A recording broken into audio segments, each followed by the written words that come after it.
ما هو الفرق فيما يخص حتى القانون الأوروبي بنفسه بين السيادة وبين روابط البيع؟ ولا سيما أن ما نساوش أن المحكمة تنظر في قضية ترجع في روحها وحكمها إلى أوائل القرن الذي نعيش فيه، ذلك القرن الذي لم تكن توجد في أوروبا إلا دولتان جمهوريتان،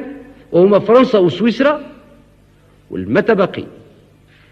من اسبانيا، ايطاليا، المانيا، اوسترو-هنغري، يوغوسلافيا، روسيا، بولونيا، هولندا، بلجيكا، النرويج، الدنمارك،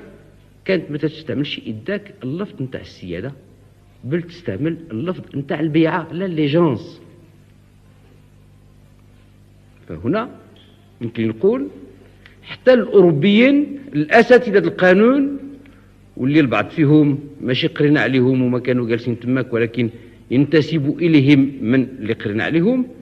أنه باستعمالهم الليجانس دخلوا عليها الفرح أكثر من استعمالهم السيادة.